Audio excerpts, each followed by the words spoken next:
Hi, second graders. We are starting opinion writing today, and this is going to be a lot of fun because I know you all have lots and lots of opinions.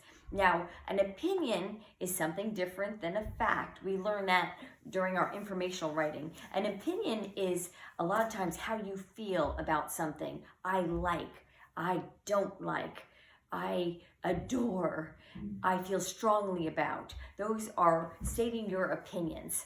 So starting out, I want to move slowly. I want to get you guys familiar with books about someone telling us their opinion. So when you have an opinion, a lot of times you're wanting the other person or the reader to agree with you. So you're trying to persuade them.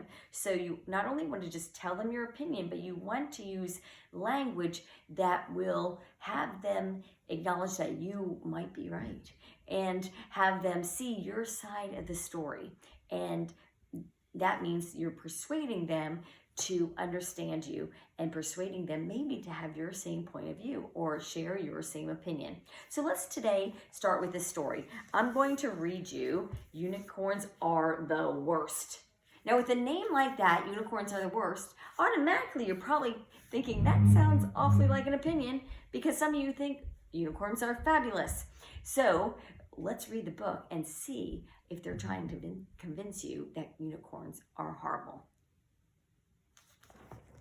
Unicorns Are the Worst by Alex Willan.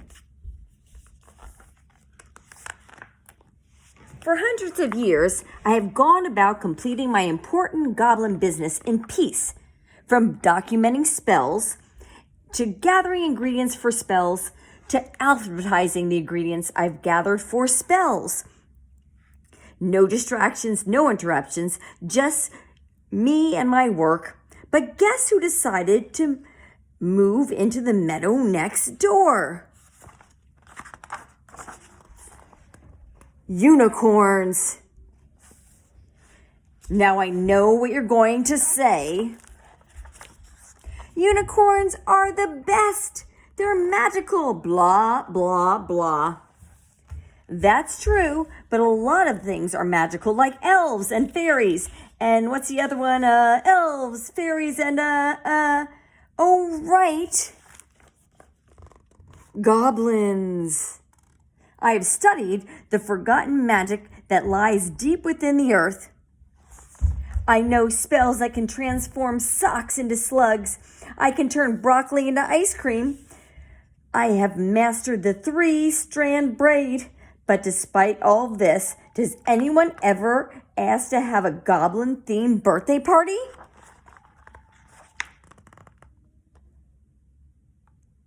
Unicorn, unicorn, unicorn. All about unicorn.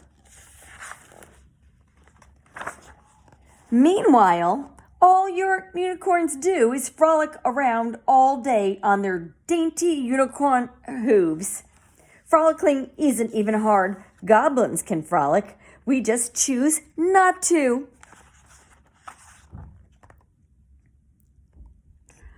Horse and pointy equals unicorn.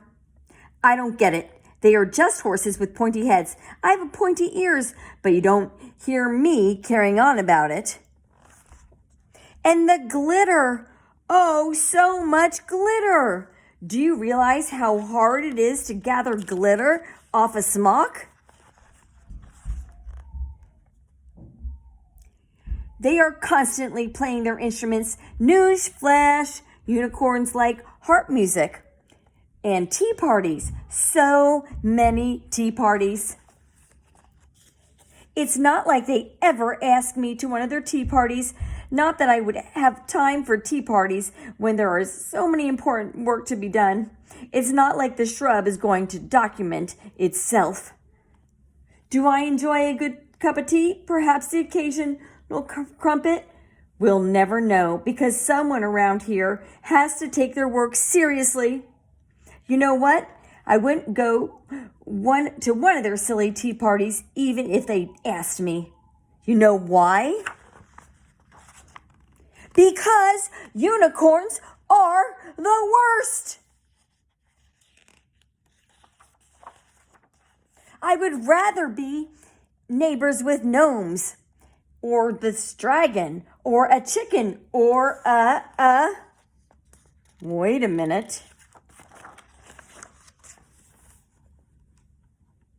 Save yourself, my little slugrugs. Gulp.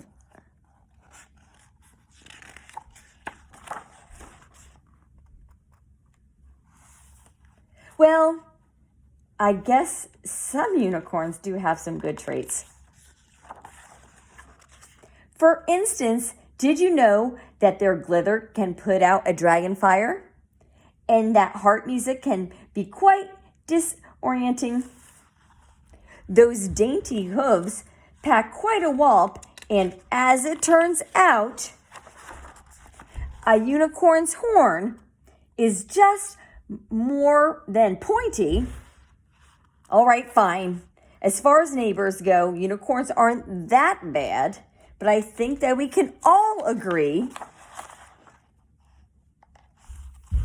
dragons are the worst. So what did you think of our book? So in our book, our goblin tried to convince us that unicorns are the worst. But actually, in the end, he saw the unicorns could be really helpful. And he decided to backtrack and convince the reader that unicorns actually were pretty good.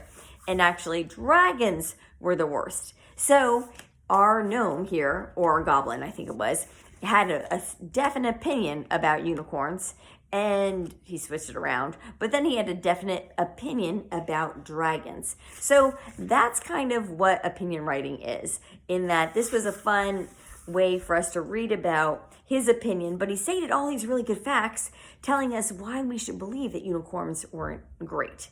So we're going to try to do some writing like that in the upcoming weeks. First, we're just going to start off slow, and I have a little seesaw activity for you to do today, which really is just a convincing of whether you like hot dogs or peanut butter and jelly sandwiches. So go to Seesaw, do your writing, and just begin to think about the opinions that you have on so many different things, and begin to think about the number of times in the day you might try to convince a sibling, a parent, a grandparent, a neighbor of how you feel and why you're right.